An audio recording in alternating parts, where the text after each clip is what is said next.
In this video, I'm going to talk about the shell, draft, and rib features.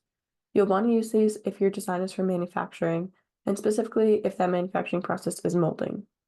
These can all be found under the engineering group in the model tab. So let's get started with shell. This is used if you want to hollow out your part. You could extrude very carefully, but if you have a complex part, this can be very tedious, and also it's not very robust. Alternatively, we can use the shell tool, and all you have to do is select shell and select the surface that you want to remove. We can adjust the thickness, and we can also change the direction. So that's the shell tool. That is pretty straightforward. Next, I want to go through the draft. So when you're molding a part, you want to be able to get that part out of the mold after it's created.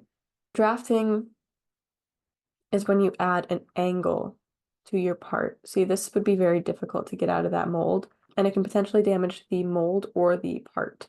So by adding this angle here, which I'm not drawing very well, by adding this draft angle here, it's making this part much easier to manufacture. So I'm going to click on draft, and then I want to click my draft surface. I'm going to click this surface here, and then I want to click my hinge surface, or the part that draft is going to hinge from. So I'm going to select this top surface. Right now I have an angle of 0. Oops. Right now I have an angle of 0, but if I want to make that 10 degrees so we can see it better, you can see that this is going in the wrong direction. So I can click my arrow here and it will change the direction of the draft. I can play with this angle here or up here. If you use this references tab, you can still select your same draft surface, your hinge, and your pull direction is almost always going to be the same as your draft hinge. Next, I want to show you this split feature. So to do that, I'm going to choose a different surface to draft. I'm going to choose this top surface. Oops.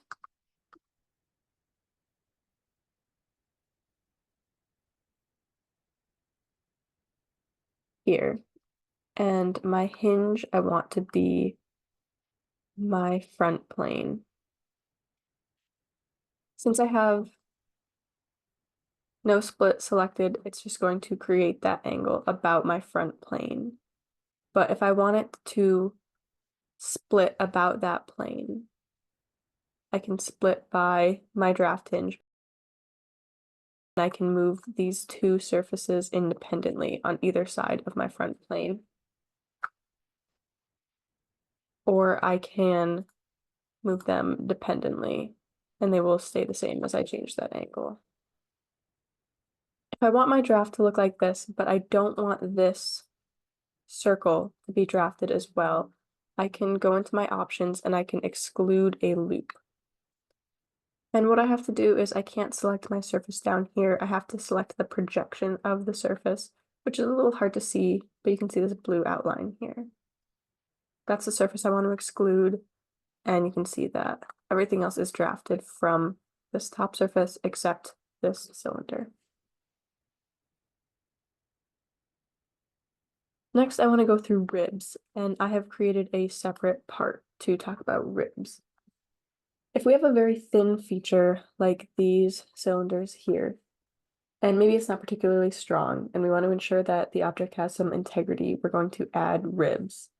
We also want to make sure that there is no deformity in manufacturing.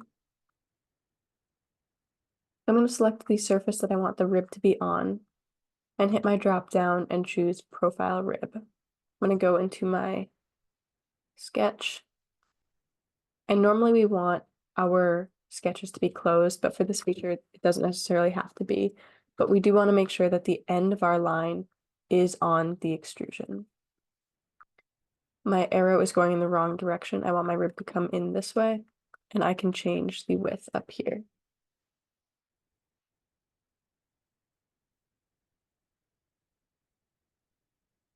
I want to add another, I have to do that separately. So I'm going to do that now.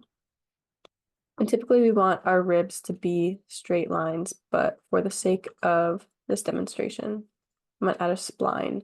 And like I said earlier, I want to make sure that this point is on this extrusion here. So I'm going to make that coincident. Change my direction, and you can see my rib. These three features, the shell, draft, and rib features, are very useful when ensuring our model is suitable for manufacturing. So you definitely want to keep these in mind in the future.